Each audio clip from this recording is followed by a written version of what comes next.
Hey guys, hoping all is well with everyone. In this video we're going to be continuing on with the read-along of Heroic Dogs by Aloud Jefferson, and this story in this video is going to be called Bothy with Ranulph and Virginia Fiennes.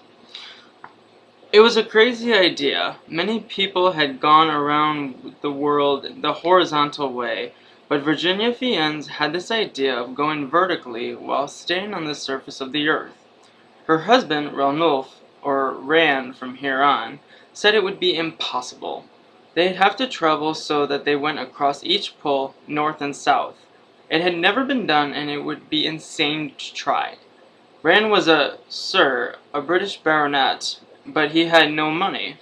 They lived on his lectures and writing from a few trucks he'd taken already. He and Guinea, and she was called, had been married just over a year.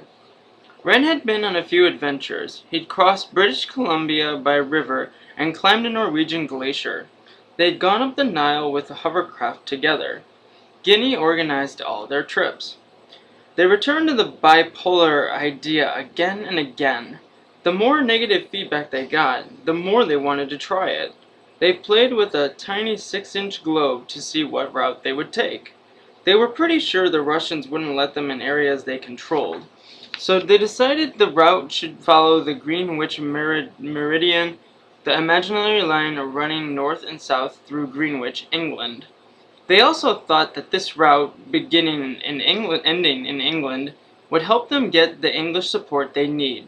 They need a lot of money, government support, plus support of the exploring community.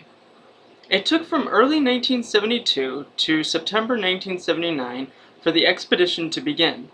On board the ship leaving from the Greenwich Pier were HRH, Prince Charles, Ran, Guinea, the ice team, and the boat team.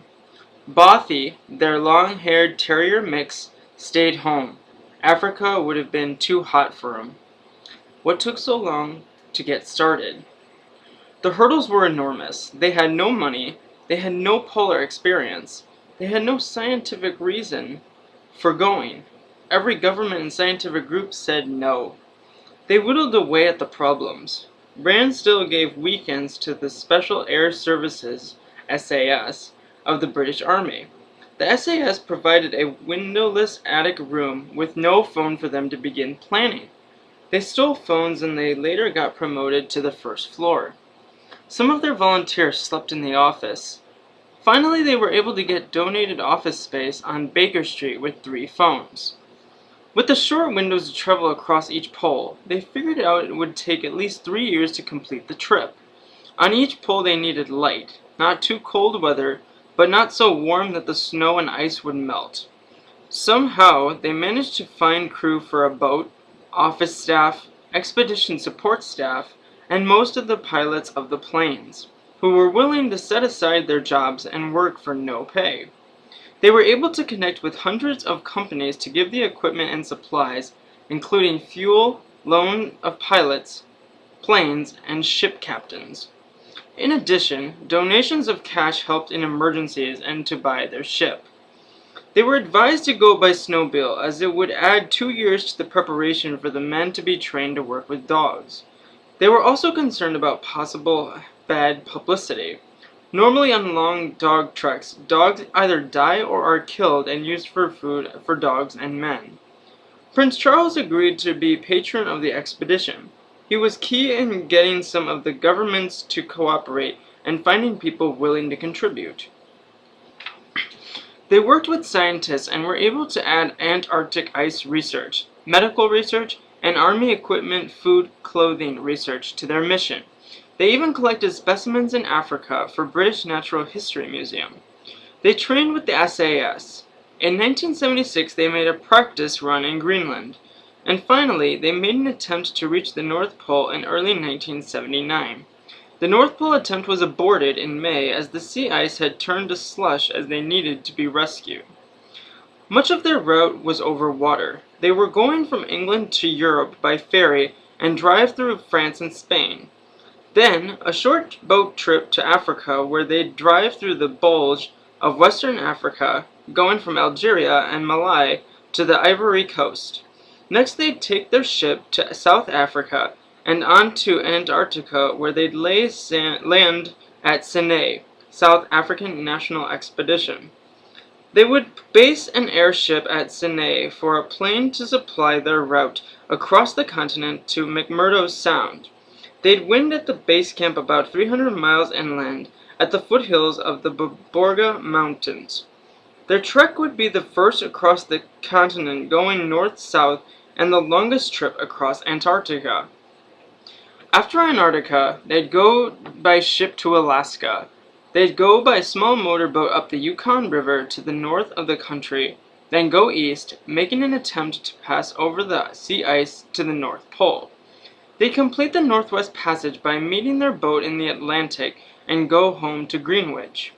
They would be just the second group to traverse the Arctic Ocean and the first to combine it with reaching the Atlantic Ocean. Rand made the entire trip.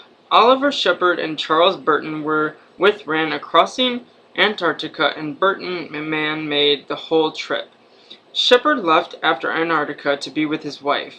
When Rand wanted to do the Arctic trip with just 2 men, their advisory board of polar experts back in London attempted to cancel the expedition. Guinea was with the expedition boat trips and drove one of the Land Rovers from France to Ivory Coast with her vehicle crammed with radio equipment. She flew to be with Rand at both poles. Other times she was stationed close enough to Rand to operate radios to stay in contact with him. Often she was the base camp in addition to her radio work. She drove with Bothy to meet Rand during the Northwest Passage trip. From the beginning, Guinea was the organizer. She was able to supply Rand's need for different snowmobiles and boats. She arranged plans to scout the sea ice and deliver supplies. Sometimes she could make contact using only Morse code and sat by the radio for hours to find a connection and tap out messages. Bothy had been found wandering the streets as a 4-month-old pup and given to the Fiennes. The name Bothy is British slang for an outhouse. Note, in his book of the trip, Rand spelled the dog's name B-O-T-H-Y. Later it was spelled B-O-T-H-I-E. In their book, Bothy the Polar Dog.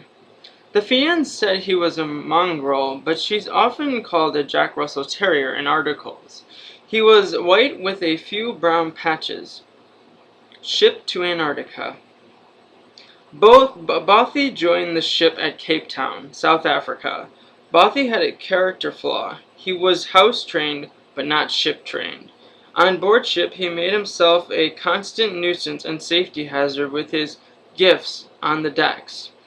People were slipping and sliding whenever they walked into dark places that he chose. He also placed his gifts in any stateroom with a door left open. Finally, he discovered a green rubber mat the crew had used for sunbathing and declared it his own private lawn. Bothy didn't find someone to play ball with him on board ship. The ships tossing in the sea bounced his rubber balls all over the place for him to chase. The trip was rough, the waves were high, and Bothy was thrown around several times, but survived the 3-week, 2,400-mile trip as the crow flies. He wore a safety harness much of the time when on deck. And I'm going to stop the video there only because this story is a little lengthy. But I hope you guys enjoyed part 1 of the story of Bothy with Ranulph and Virginia Fiennes. And I look forward to seeing you guys in the next video where we will continue with part 2 of the story. Thank you guys so much for watching. I hope you guys have a great rest of your day. Take good care.